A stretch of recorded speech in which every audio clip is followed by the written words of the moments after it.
Welcome to the 775 Alive podcast, your rural Nevada headquarters for decoding politics, economics, and general global shenanigans. I'm Crystal Newton, your business strategist, breaking down why Nevada's hustle is stronger than a sagebrush root in a windstorm. Here with my trusty co-host, Scott Gaborski, PhD historian, here to explain the smart lessons of history, even if we are likely to ignore them. Grab your boots for a wild ride through today's most important news. Okay, welcome back to 775 Alive. We're back down here at the Nevada Republican Club Innovation Space on North Rancho in Las Vegas. So a shout out to, again, Pauline Lee and Shaden Gorai for helping it, and Alan Hedrick for opening the door for us this morning. We want to have a discussion today with Erica Neely. Big activist, Republican activist down here running for Assembly District 9. That's right. Ran in 2024, came really close to defeating Democratic Speaker of the House, Steve Yeager, right? Back there. But she also head up it's the Hispanic Latin Alliance. That's right. Head up. Because this is sort of a big issue we want to talk about. There's a lot of concern, of course, in the 775, as there is across the country, on the issue of Hispanics, assimilation, immigration, and all this. So, this is definitely one of the people we want to talk to. So thank you for joining us. Thank you for having me. Yes, thank you. Of course, super important. Nevada legislature, one seat on either side from becoming a Democratic supermajority. So I'd like this next midterms for us to flip at least one. Erica, are you going to do it? I'm hoping. I'm going to win. I'm definitely going to win. No, this is great. Can you go ahead? Let's start off. Give us a bit of your background here. So I'm Erica Neely. I'm running for Assembly District 9. I've been in Las Vegas, lived here, got married, raised my kids for 20 years. I came from Los Angeles, California, Little Mexico. Right. Born and raised in California. My parents, they've been together for over 50 years. So I come from a very traditional family unit, one single unit home. I'm the third of 6 siblings. I love America, and yeah.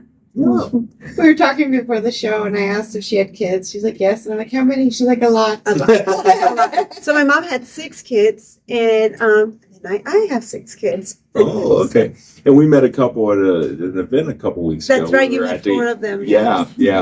So, well, this is sort of interesting because, and I promise Krista I'll keep the census stuff light for this. She doesn't like us talking about the census before dark.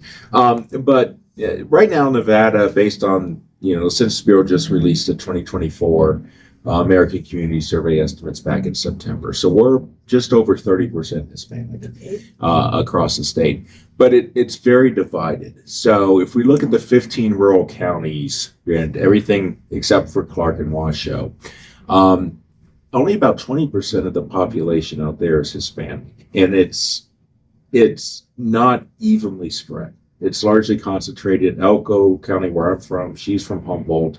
We're both a little over 25% Hispanic. Churchill and Lyon have big Hispanic populations, but you get out into some of the others and it drops off drastically. So, it's still significantly less than the state as a whole. And only about 7.5% of the Hispanics, according to the Census Bureau, live in those 15 rural counties, right? And we're 11.5% of the population. I guess part of why I wanted to do this is just starting with the debate. Do you see the Hispanic influence growing here in Nevada? And is it equal? And how do you see it developing? I think for my district, it has 17% Latino. And that's southwest end of the Las Vegas Valley. That's 89, right. Yeah. Yes. So I would say looking at the numbers from just when Trump ran, 48% voted for Trump. And then I would say, do they make an impact? Absolutely. It was the Latino and the Black vote that switched many seats. Yeah, and that's sort of interesting because we're looking at it from the other side. Looking at the Elko things, about just over 25%, like I said, of Elko County is Hispanic. heavily concentrated in West Wendover, which is there on the Utah border for us, which is almost 2/3. The two precincts there are 2/3 Hispanic. But they posted some of our lowest turnout in the Elko County. So one thing I could tell you about Latinos, they're very loyal. Very loyal. They're loyal to Coca-Cola, Bud Light, and Democrats. Mm-hmm. So I used to be a Democrat. I was from California. I was into all those policies. And one of the things that got me to switch, my firstborn is a boy. Mm-hmm. And the whole, what was her name? Not Tina Titus. Can't remember her name. The whole women's movement. Mm-hmm. I was all into that. Women, yes. And then I got the news that I was carrying a boy. And then I had to rethink, wait a minute. I'm having a son. Yeah. And I'm advocating for the opposite, right? For him to have a not so great life, things being harder. Then it got me to think, well, I have a dad too and a brother. Mm-hmm. What am I doing? But going back to your question is the Hispanic vote, if they didn't turn out, it's because they are loyal to the Democratic Party. And for some reason, they cannot switch to the R registration, or they'll just simply not vote. Right. And I think that's part of it because there's also tend to be 2 of the 3 precincts in Elko County that have the highest number of nonpartisans. Probably automatically registered through the DMV and just aren't making a choice, disengaged. Ironically, the 3rd largest precinct happens to be on the Duck Valley Reservation, so Native American. Although I do want to go back to the comment about the relationship between feminism and these political identities, because this is something Crystal's actually been following up a bit on the problem of toxic femininity. Oh, yeah. You're right.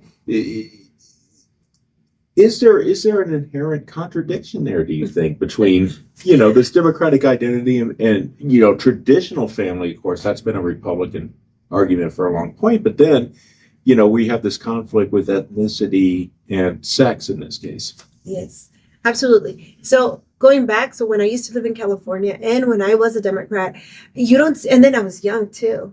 You're talking about, in my early 20s, and I didn't know best. I knew that my family my mom and my dad are still married today. So divorce is not one of the things that I grew up. It's not in our household. My uncles and my aunts, they're still married. Big family unit. So this feminist movement was kind of, in a sense, ignorant, because here I am being raised this way, but then I go back into the world, get a job, feel empowered, and then go home and pretend. I don't want to say pretend. It was almost like a double-sided mentality point of view, which it doesn't make sense, right? Even explaining it, it doesn't even make sense. I would live this life that my parents came to this country and were able to, the American dream. You get married, you own a house, you have kids, they play in the street. But then I was going against my own values, Right. saying, screw men, and I'm going to get my own diamond ring, my own shoes, my own home. I don't need a man. But yet, I'm pregnant. I needed a man to have a baby. Right. It's the most crazy thing. And I look back and I just, it doesn't make sense to think that way. So I don't know if that answered your question. No. It's a bigger philosophical question, and Crystal might actually have some different thoughts than I have on it. But I mean, this is one of the debates we've been having on the Republican side. Is there's a feeling among a lot of Republicans looking at Hispanic populations in the U.S. that they are traditional. They tend to go to religious services at much higher numbers. Heavy focus on family, heavy focus on traditional gender values, and trying to understand why they're not shifting over to Republicans who have those same values. I think it goes back to the loyalty. Mm-hmm. They're very loyal, keeping their tradition, family unit, food, language. Mm-hmm. I understand it. I'm Hispanic. I've been Hispanic. I'm teaching my kids Spanish, the family unit. But then,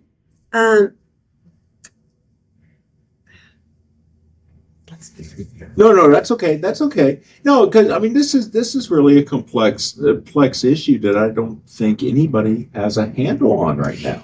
You know what converted? So I'm Democrat. I've Right. been Democrat all my life. And what made me just switch? I had something very impactful for me to say, you know what? I'm done with the Democratic Party. And it was the fact that I came to Nevada because I couldn't afford a home in California. I lived there all my life. Couldn't get a job that would cover all the bills. Couldn't afford a home. So then I moved to Nevada. Cost of living was wonderful, but I brought my Democrat values with me. Mm-hmm. I still kept voting Democrat. And then what happened? 2008, 2009, I lost my home. Mm. Right?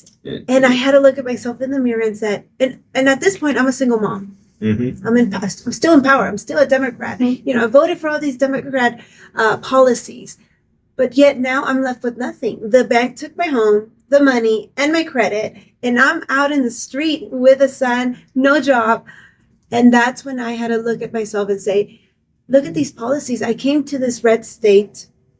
It was working. I came here and it worked for me. I was able to buy a home, put my child in a good school. And then this happened. Mm-hmm. I voted for Obama. Mm-hmm. I voted for these policies and I lost everything. That was the day that I switched to Republican Mm-hmm. because I had to look at the difference. I wasn't in a Democrat state where everything was blue and I could blame Bush and blame this and blame that. Mm-hmm. Now I'm here. I had to blame myself because this was a red state. So I switched, and it goes back to the loyal part, but then something really bad has to happen, and it's sad. It happened to me. Mm-hmm. And never again will I vote Democrat. So what do you, I mean, because that brings up the other factor that's been talked about is the economics, right? That Democratic economic policies from a lot of perspectives have not actually been too awfully helpful for immigrant communities across the board. But the Republicans have seemed to be reluctant to offer alternatives.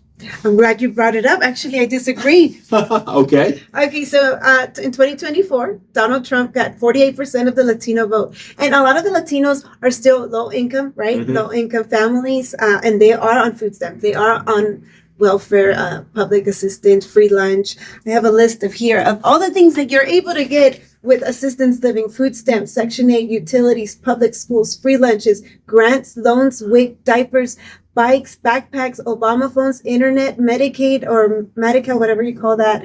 We're able now to get driver's license, Social Security, and still 48% of people that are still collecting all these services voted for Donald Trump. Why? Because the economy does matter, jobs and inflation. So meaning, even though you're on assisted living, right, or need help from the government, Donald Trump was able to break that barrier and said, look, with all this help, it still matters, inflation, economics. And Donald Trump was able to deliver on that message. They probably didn't switch from Democrat to Republican registration, but they did vote Republican. Why? Because the economy did matter. And because they're still at the bottom of the barrel, they realized that the inflations did matter. Mm-hmm. Do you think that transfers down ballot? It didn't. According to the last election, a lot of people voted top ticket and then left it. So then it brings up your point, right? Are the Republicans putting out that same message that Donald Trump put out? Mm-hmm. And Donald Trump is way louder, ruthless. Mm-hmm. So he got his message across. But what is the Republican Party doing to reach out to those voters? Well, and I think it's something we're struggling with right now. I mean, you and I have had quite a bit of talk about messaging for rural Hispanics and how we can sort of start leveraging that a little bit more. But I think one of the problems we're sort of struggling with is not getting a feeling about how consistent those gains at 48% are they going to continue to the next election, and trying to figure out exactly what the trigger is, because we have family values on one side, we have economics. To a certain extent, the argument should be they should be interconnected. Yes, but this is where it gets complicated. So my mom and my dad came to this country. All my siblings are Americans. My cousins Americans. I think there's about 2 that were not born here. So that's when you become a single issue voter, and it becomes personal. Did I want to see my cousin get deported? No. Mm-hmm. No. And so I think that's where the problem is. It's emotional versus Yeah, speaking of which, I think you did a good job laying out how we got to where we are. I'm really curious, and a lot of people in Clark County and the Republican side are curious as to how these ICE raids are impacting the Latino community and how that's going to affect how they're going to vote. And so we have a wing of the Republican Party that's convinced that these ICE raids are going to completely tank our numbers because people are, they don't want to see their family shipped off, which is completely understandable. Right. I think helping, like my cousin, and this is gonna be the honest truth. So I'm not trying to offend anybody. Mm-hmm. So you come to this country, you weren't born here, but you know where to apply for food stamps. You know where to apply to put your children in school, where to go for the free backpacks and back to school jackets. You know where to go get your Obama phone, but you don't know where to go to apply for citizenship. Right. Okay, so that's the problem. So now we get to election day and ICE, we're going to start deporting these people that are here illegally. Wait a minute. Let's educate the people that have a path to victory to say, listen, you know where this government building is. You know where the public school building is. Please go and get your citizen. Please go fix your papers. Mm-hmm. Help yourself so that you do have a pathway so that these things don't happen. But what are we? We're in a state of emergency. Yeah. People are living here 20, 30 years and they didn't do it. And now it's like, oh my God, ICE raids. And I sound like I'm being insensitive and I'm not. Mm-hmm. The fact is you know where to take your child to school. You know where the emergency room is. You know where the WIC and Medicaid is. Mm-hmm. You know exactly where the immigration office is to fix your documents. Do that too. And I think that's where the problem is. Well, for people that are non-Hispanic looking in, it can be hard for us to gauge how the community's feeling about all of this.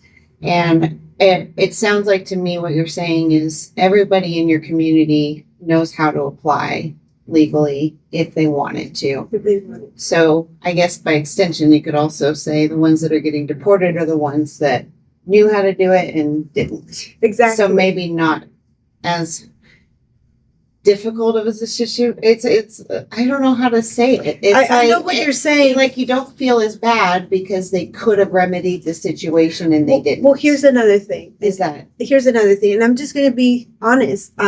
So the rule of law, when they're coming in, they know they're breaking the law, mm-hmm. right? Why don't they go fix their papers? Well, because they were invited here. Mm-hmm. They were invited here by Biden. The door was wide open. So how can you deport me? If I was invited, mm-hmm. I was given a paper, come on in. And therefore, I applied for this, and this. I took my kids to school. That's one aspect. The other aspect is others believe that this used to be Mexico. No, I have heard that. Yeah. So, the LA riots, that was a thing. Yes, and yeah. I was born in LA, so that was a big thing. The empowerment. This used to belong to Mexico. I deserve to be here. So therefore, why should I fix my papers? And then the other thing is, I'll fix them when you pay for them. Just like you're paying for my food, just like you're paying for my Medicaid.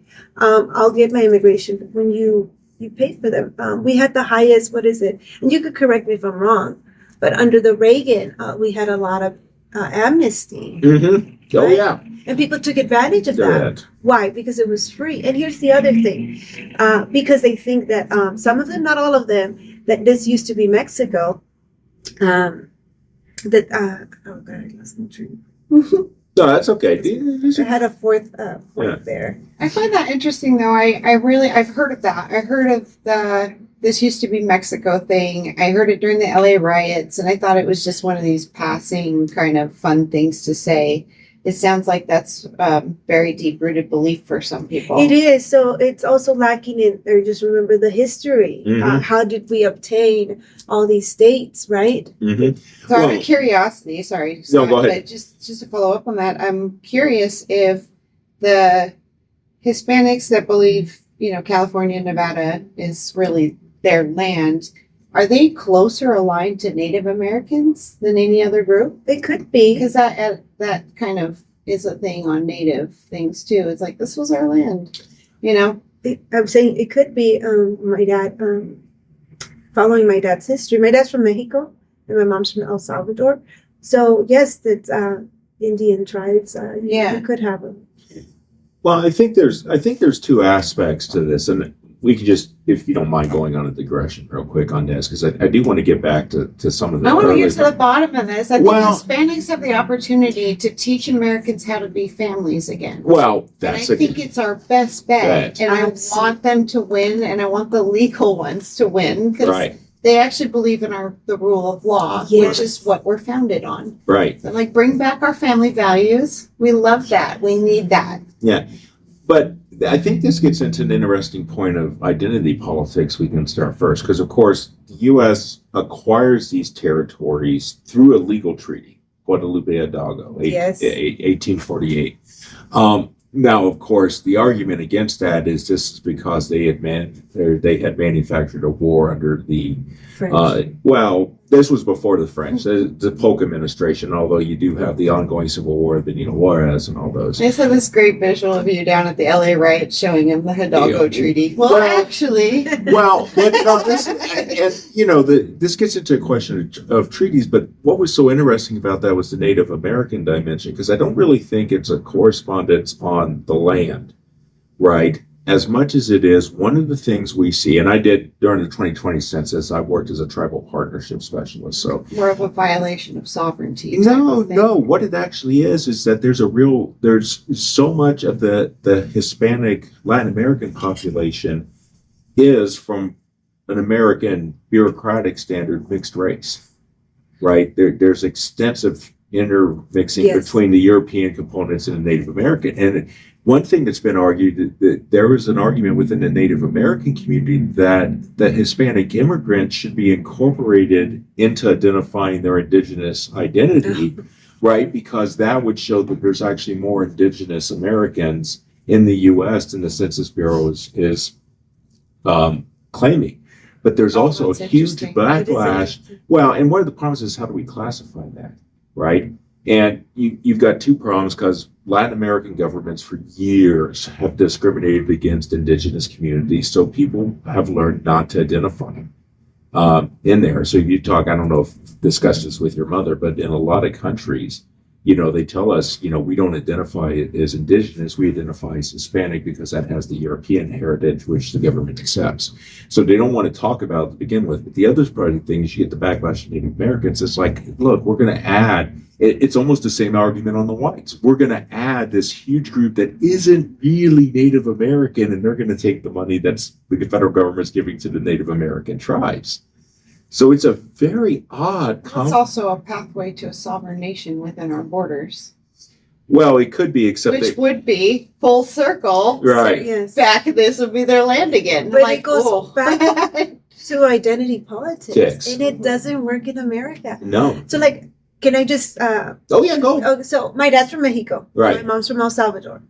Usually they don't get along. Mhm. They found love in America. They had American Oh. children.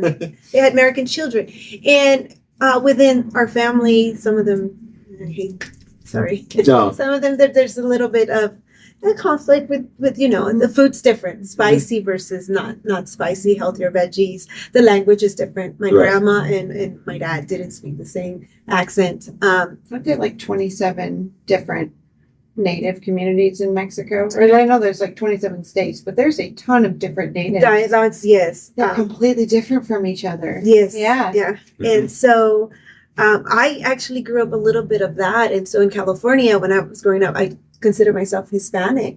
I went to Puerto Rico. I Mhm. lived there for a year. And I'm like you guys, I'm Hispanic. And they're like, no. Mhm. You're Mexican. We're Puerto Rican. Right. When I went to Mexico, at age 15, my dad wanted me to learn the culture and visit where he grew up. And I'm like you, Mexican. They're like, no. You're American. Mm-hmm. And I came here to America, and only Americans accepted me as American. Right. So that identity politics doesn't work. Right. It's so Yeah. And I could only speak from my experience, but that is my experience. My dad is Mexican. My mom is Salvadorian. I grew up in California. I visit Puerto Rico. I visit Mexico. And the only nation that will accept you for who you are is American. So I am proud to say I'm an American with Mexican descent. I love it. Yeah. Well, and that brings up, and again, agreeing anecdotes isn't data, right?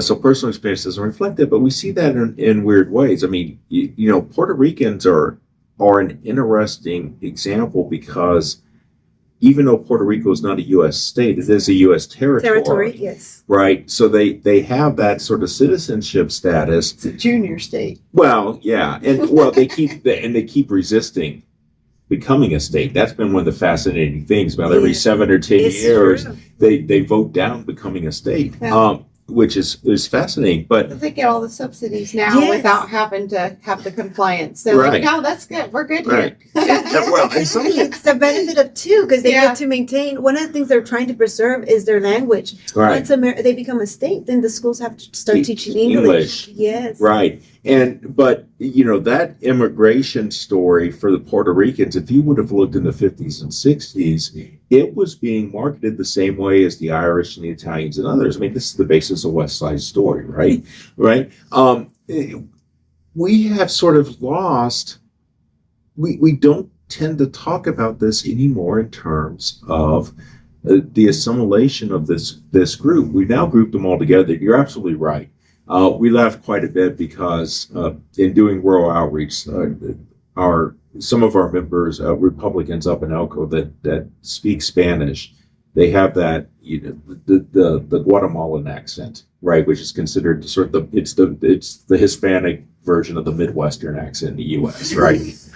And it steps out very strongly on the radio that they're just really not part of a Mexican community or whatnot because of that accent. But then you have a government that's saying, oh, Hispanics are the same. They all think the same, 100%. They want this, that, and the other. Not to mention the absurdity of being a Hispanic. Antonio Banderas is a Hispanic and therefore is a member of this group, and Sergio Mendes from Brazil is not because he's technically Portuguese speaking. Right? I mean, this is just absurdity on this diversity issue. The drama. Yeah. Right. Sorry, it's just my little rant because I really do think this identity politics at the root of this because I don't think it's working. It's not. I mean, it has been working for the Democrats. Again, when I was naive and I was for the feminist movement, Mm-hmm. it empowered me. Right. It empowers me when I'm winning, when the Democratic Party is winning, and then it empowers me when we're losing, Mm-hmm. because then I get the victim mentality that, this wasn't fair. We're not going to give up. We're going to fight. So we win when we lose and we win when we win. Right. Oh, that's an interesting way of phrasing it. Yeah. It's kind of I was trying to gauge exactly when I changed. I grew up in Seattle and I grew up in a liberal community and I voted for Obama. And Once, it's right? yeah, Just once. right. And at some point along, because you're like, oh, healthcare for everyone. How can you be against that? That's like, of course, that's almost like a human right. And you buy into these ideas, and then me specifically as a female, you're told to get the career and try to do it all. And I'm 40 now, and I'm well past this idea that works. Yes. I'm like, you can't have it all, and you can't do it all, and trying to do it all is stressing us out as women, and it's stressing the men out too. Oh, And absolutely. we have these low testosterone levels, and the entire culture's become dysfunctional almost because we've adopted this feminine sort of way of executing our culture, which is again why I'm really excited that the Hispanic community can bring back those family values. Yes, But it is hard to track where that pinpoint is, and I don't necessarily think Trump's a great person, but he's a strong leader. And that's what I wanted, was a strong voice, because that feminine way is a little bit cloudy and murky to navigate. You're like, Daddy needs to come home and tell everyone where their place is, because this is out of control. Just for the record, Scott does not necessarily subscribe to that view. But anyway, go on. He's like, No, but it's hard to track. We know where we are, and Trump's he's got to do a massive overhaul, which is going to be not pretty for anyone. So we kind of have to dig down as people and figure out where we are. But I'm definitely interested. I feel like the Hispanic community is that tipping point group for the entire country. Yes. So I'm just wondering how they're feeling and how this is going to play out, and hoping we can get at least your district in the red and start to go the other direction. Yeah. But yeah, we don't even know in Clark County. It's hard for us to, we're speculating in Clark County, which way is the Hispanic vote going to go? And it's hard to guess. Yes. Yeah. And it's like you said, you look at the different pockets, like East. Mm-hmm. So like where you do have single issue voters, where do I want to see my cousin get deported? Yeah. And you vote no, it's like, no, I won't vote for the Republicans. But then are you willing to see everything else crumble? Well, that's what I'm saying. I'm looking at this laundry list of incentives to vote Democrat. Why would anyone choose to vote Republican? I mean, it's hard to give up all those free things. It is, isn't Who it? A would big vote laundry. against that, you know? But you're actually, yes, you're right. You really are selling the next generation. Well, I've had this conversation with my mom. She's still in California. I think it's now $20 an hour, Mm-hmm. right? Oh yeah. So Americans, let's say, $15 an hour, right? $15 an hour, and this is the empowerment of the victimhood. Right. This is just an example of me. You don't have to agree, but let's say you pay an American $15, and then you bring in an illegal or a non-citizen, and you pay them $12. Their argument is, well, you're getting two for the price of one. Mm-hmm. You're getting two people because I'm bilingual, Spanish and English, Right. and I'm saving you money because you're paying 15 or you're paying 12. Then I have the empowerment of saying I'm only doing the jobs that they didn't want to do. Mm-hmm. So it's I guess that was my point. It empowers you. The Democrat empowers you in that sense. Well, and this brings up an interesting issue. We were talking a bit before the show about, you visited Atlanta quite a bit. I lived there for 27 years.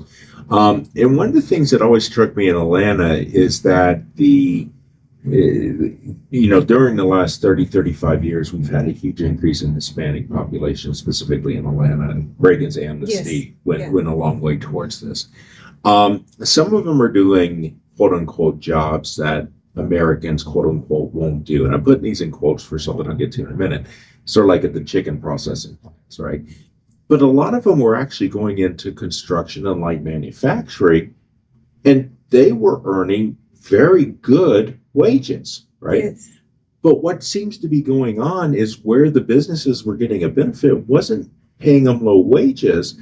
The businesses seem to be, since they were illegal, they weren't going to challenge not getting benefits. They weren't going to challenge safety standards.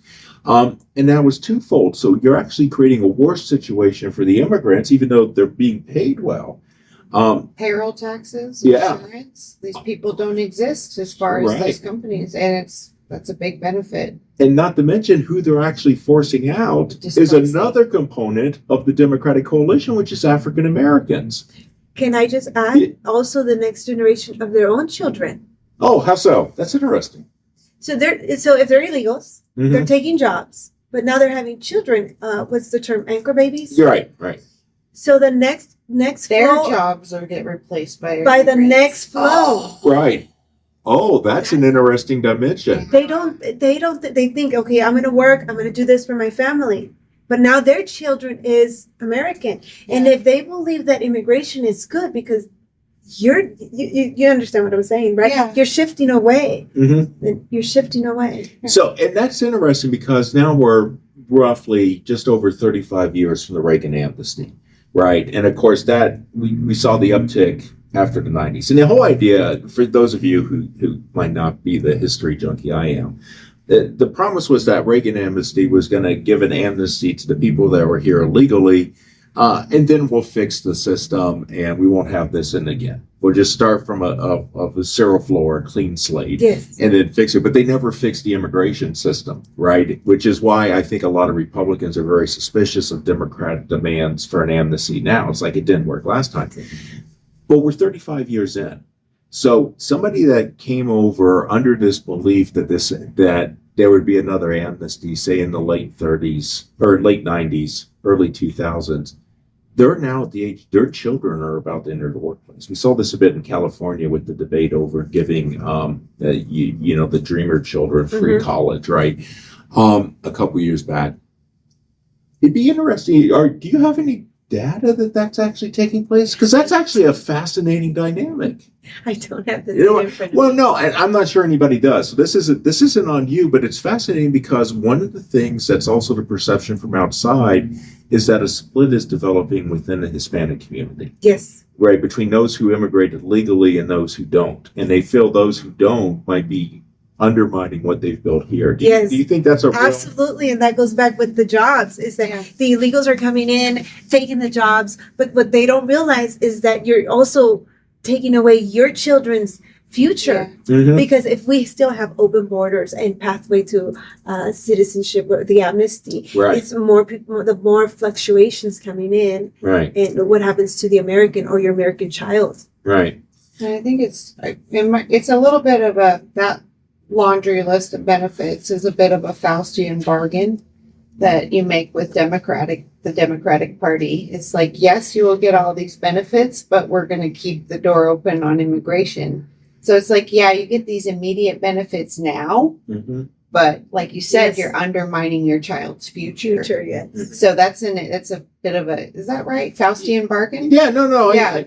Well, and it's also fascinating how that actually feeds into another dynamic. Is that some of the argument has been made that the reason people don't become citizens is we've created an overly complex naturalization process, right?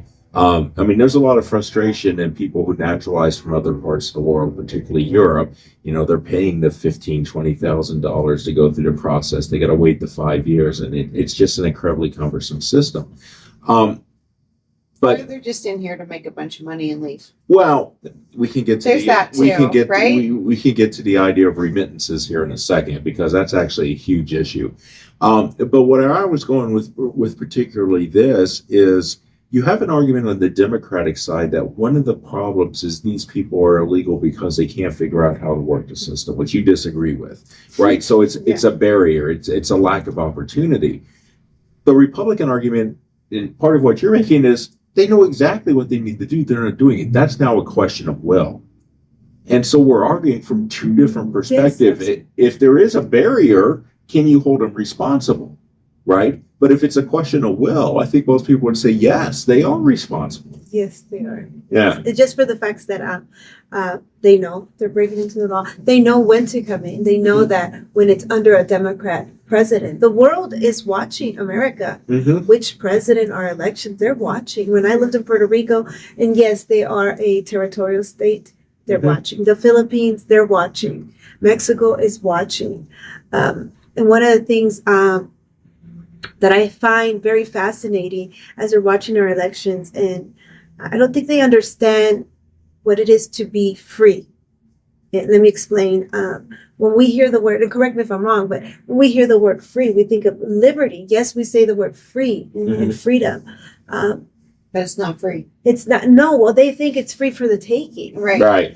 This used to be Mexico. It's food stamps. It's free. It's the land of the free. No, it's not the land of free taking. It's the land of liberty, working hard, preserving the family unit, keeping your streets safe so that your child does play out in the street without worrying about all the dangers that, that we should be keeping criminals in jail. And it sounds terrible. I'm sure someone's going to Right. cut that. Well, no, we're not going to cut it. But, well, no, it's sort of interesting because, this is something I've argued with people for years, is that, liberty, of course, comes from the Latin libertas. And how it's interpreted somewhat in the classical world, but particularly through the Renaissance, which changes to me. Libertas, the idea of liberty is not being able to do what you want. It's being able not to be under the dominion of somebody else, which is exactly the opposite to how a government-dependent system works. Isn't that fascinating? Right. It's taken completely out of proportion. I was going to take a similar take. To me, freedom, really the only thing that it affords you is the ability to choose your struggle. Mhm. Whereas if you don't have freedom, there's a struggle that's thrust upon you and you just have to deal with it. Mhm. But yeah, in freedom, you still got struggles Mhm. all the time. You just get to pick what your struggle is, Right. which is a pretty good deal. It's better than having it thrust upon you. So I'm not a big fan of Chris Christopherson's take and me and Bobby McGee, right? Freedom's just another word for nothing left to lose, right? But anyway, but since we brought it up, there's been a lot of debate now about the remittance issue, that some of these people are coming over, or Latin Americans coming into the United States, not intending ever to get citizenship, but making money and sending this money back overseas. And there's a lot of talk now in Republican circles about taxing these remittances. Somalia. Well, Excuse me. yeah, no. This is it's not just the Hispanics in this case, but there's a good bit of that. And again, I want to point out this is not new. I mean, one of the things is that a lot of the Italian immigrants in the late 19th century, a significant portion of them would come over here for like 6 months at a time, and then go back for 2 or 3 months, and then come back over. So there's this transatlantic flow. So this is not a uniquely new immigrant issue. It goes back to the word free and freedom. You're free to come and take, and then instead of being here free and freedom is the liberty to live your life. That's the way I see it. How much do you think that doing something like taxing remittances, which of course is going to provide a new revenue stream to governments to do it, but do you think it will have an impact on it? Absolutely. Okay. And the question is, I think that would be a vote for the people, because where do those taxes go? Do I want government to get bigger? Mm-hmm. Do we take from this to give here? And who loses again? The American people. Mm-hmm.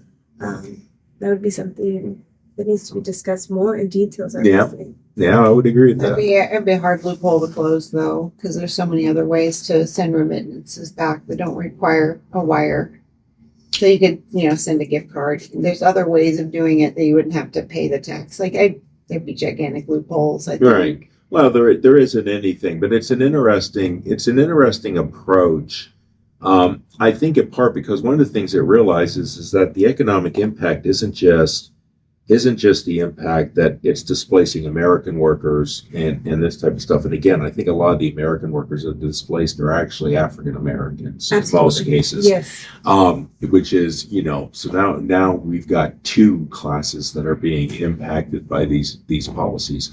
But it's also sort of a question of recognizing that this is really part of course, we're out in the world, so we're very sensitive to this idea of extractive industries. That urban areas come into the rural and just take agriculture, take gold, take whatever, and don't leave a lot in return. But that seems to be part of the argument that's going on now, is that this foreign remittance program is a form of just draining the domestic economy without contributing significantly to it. So, Erica, I have a question about, and I wondered if you had any kind of feeling about Claudia Sheinbaum being elected to the president of Mexico, but also, how much do you think there needs to be a part of this immigration issue really requires a good partnership with Mexico? Is there, something on their side that could definitely improve this situation, or is it all just one-sided? So you're asking two questions. Yeah. What do I think about Claudia? I what I could say is, it doesn't matter. I'm an American. I live here. I support my president. I could tell you from what I watch, her people, her residents don't support her and in the direction that she's going. Right. So I think that speaks volumes, right? Mm-hmm. And I had a feeling about Claudia Sheinbaum. I'm just saying, I had thoughts about it when she got elected. I thought, you've got an impossible job. Oh my goodness! You have an impossible job. That's what I thought. The direction that they were going and fixing, I just don't agree. And so the other question is the immigration. There are neighbors. Love your neighbor. Be kind to your neighbor. I truly believe that. I'm Mexican descent. But the immigration system, I think it's blown out of proportion. Mm-hmm. It needs to be fixed. It needs to be cleaned out. We have our own struggles here in our own backyard before we start cleaning somebody else's backyard or offering things that we don't have to offer. I think that's my opinion. Yeah. Solid. No, and I agree with that a lot. And I think, I mean, unfortunately, this is another area I think history impacts because of the feeling among most Latin American countries, but particularly Mexico. Not only the Mexican-American War in 1846, you have the Pancho Villa expedition in 1916. It was also an effort to invade Veracruz again in that period. This feeling that the Americans are too active, but then again, some of these issues that are spilling across actually do sort of impact us, right? Drug trade is one, cartel violence is one that's emerging very strongly. Well, even on a more shallow thing, I go to Mexico quite a bit for business. And ever since the Trump's been elected, I've noticed a marked change on how people interact with me as a white American in Mexico. They're definitely not as hospitable anymore. And I was like, so I do a lot of thinking about this because it's like we're already engendering bad feelings on this side before we even come into the stateside one. So it's like, man, I wonder, we really should work a lot closer with Mexico on this problem, but maybe I'm completely wrong. No, I don't think it's never a bad idea to try diplomacy. Yeah, I'll put it that way. Yeah. Right, give it a shot. So we haven't talked a lot about the Hispanic Latin Alliance. What are you doing with that? Well, I just think that the American dream, like we have as Latinos, have the opportunity to preserve the family unit, keep our streets safe, do the American dream by owning a home. I think we have a great opportunity. So I encourage and I write about how to obtain that and path to citizen and be more than just a one issue voter and assimilating to America and the values that that we have in common with the American dream. Right. Well, and that actually brings up an interesting issue about the one issue voter in doing this, because the Democratic playbook is based on the issue is your identity. So whatever they say is going to be against your identity, you should vote and ignore the other stuff, right? Whether that be problems with home ownership, race, but this gets back to the other issue about Hispanic voters now not voting down ballot, right? And I think that's a general issue where, people don't understand how much power is actually at the state and county and city level. And just think, well, if we vote for the president or senator or something, everything changes, and these things don't interact. It goes back to assimilation and when being educated. So I do town halls for school choice. So that's part of it. So educating yourself on the Constitution and the power of the vote. And being a one single issue voter, how you're taking away the other issues that it could really frame the whole picture, I guess. Right. I like that phrasing. So, well, school choice, that gets into your... Yeah, I have Clark County, the 5th largest school district in the country. Yes. It is way too big. Yes. Again, the bloat and the bureaucracy starts to creep in once you've got these top group and a whole bunch of people. It's like all of a sudden things are wayward. I'm kind of feeling like Clark County should break up into a few different school districts at the very minimum. Yes, Yeah. absolutely. But we have a big problem, not just being the 5th largest, which is great. Everybody talks about we're the 5th largest. But let's talk about, we have the highest suicide rates in our schools. We're number one. I think in 2020 we were number one, 50 out of 51 states, because they included Puerto Rico. We were number one with 43 suicides. Right. Yeah. No, it's under the age of 18. 43 out of 300,000. Well, it was. Wow, but it's still at that time. No, I'm just trying to do the numbers. Yes, It's very high rate. Oh yeah. Scary. As a parent, 6 children. I have 6 children, and my kids were going to public school to 2nd grade, and just watching those numbers. I remember one time dropping off my daughter and saying, "Goodbye, I love you." It hit me so hard if that was the last words, goodbye, I love you. Mm-hmm. Yeah. With all the violence and the school shootings, and now I have to also worry about suicide, and restorative justice and what they're teaching in the classrooms. So that's when I decided to take education into our hands. Yeah. And started homeschooling. So we've been doing that for 6 years. It was scary at the beginning, and now we've done it for 6 years. I have 2 kids that graduated from public school, but the other 4 are homeschooled, and they're doing phenomenal. And I don't have to worry about them getting bullied at home. That doesn't happen. I don't have to worry about them graduated at 5th grade reading level, because that falls on my shoulders. Right. I make sure that they have breakfast, lunch, and dinner, as along with reading, writing, and math. So they are excelling in their values and in their character. Right. Yeah.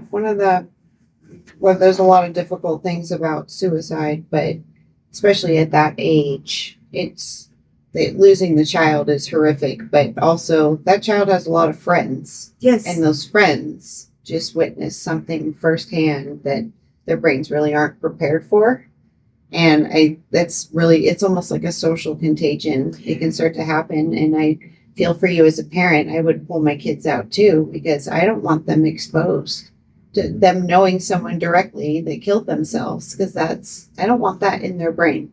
It is scary. all. Yeah. And then, so it's Especially the teen hormones, Yes. like they're not thinking right for a few years. Like, so you, as a parent, all this is going on. So I go back to that moment. I'm the one that drove my child to the front of the school and dropped them off. So I'm making the choice to put them in that environment. Yeah. So that goes back to empowering yourself and having school choice and freedom. All right. Liberty. That's what that is. Well, and it's picking up. I mean, the Nevada Independent just did that article earlier this week about, Yes. that a lot of the decline in public school stuff, they seem to be going to either to charter schools, which was focused part of that argument, or homeschooling, which has been another, another sort of argument here. And education is one of those where basically the federal government has very little control. They spend a lot of money. Right now we're dismantling the Department of Education, but so much of the stuff, the mental health stuff particularly, that's at the state level, right? The violence in schools is all a state level issue, Absolutely. right? So voting for Harris versus Trump doesn't impact this. That's right. Right? Yeah. No, I'm glad you guys both brought that up, because the difference between federal policy and local policy, there might as well be a Grand Canyon in between the two. Right. People get all bent out of shape about the federal level. And I'm like, counties where you need to focus. Absolutely. That's the only thing you really have control over. Just sort of the move towards wrapping up here a bit. How are you finding it campaigning as a Hispanic woman? Well, I'm having fun. Okay. I'm having fun. Good. I don't look at it as a Hispanic thing, identity politics. I look at it as loving my country, loving my community and my family. My husband is Irish white, Okay. so I'm Mexican. So I don't see it as seen it as a Hispanic. But when the identity politics come into play, like last time around with Steve Yeager, Mm-hmm. he's a white man from Right. Ivy League college, right? He's a lawyer. So when he would say, I'm for women, I was like, wait a minute, I'm a woman. And when he sent out flyers that he is for education, wait a minute, I have 6 kids, you have none. Mm-hmm. Then he would say, I'm for minorities. Excuse me, I don't need you speaking for me. I could speak as a minority. Mhm. So in that sense, I have a lot of fun. Right. They want to play identity politics. There's a man, a white man, speaking for a minority woman with children, and yet he's going to defend me while he's attacking me. All right. So I'm having fun with it. Good. That's awesome. I tell everybody, because I ran last year, and I'm like, just have fun with it. Mhm. Don't take it so seriously. Just have fun with it. You'll learn a lot, if nothing else. You learn so much. Well, you want to give us your social media stuff? Absolutely. And we'll post it up here on the screen. And So Erica Neely, I'm running for Assembly District 9. Please visit my website at Neely for Nevada, FOR, Neely for Nevada. Get involved. Donate today. Very important. And so, yes, thank you so much. Thank you for being here. And like I said, this has been an issue from a rural perspective. A lot of times we don't have a chance to sit down with somebody to talk in depth about these issues. So we really appreciate you being out here today. Thank you so much. And if you have a question for Crystal and I, go ahead and get hold of us at info@775alive.com. Until then, here with Erica Neely, I'm Scott Gavorski. And I'm Crystal Newton. We'll see you around the 775.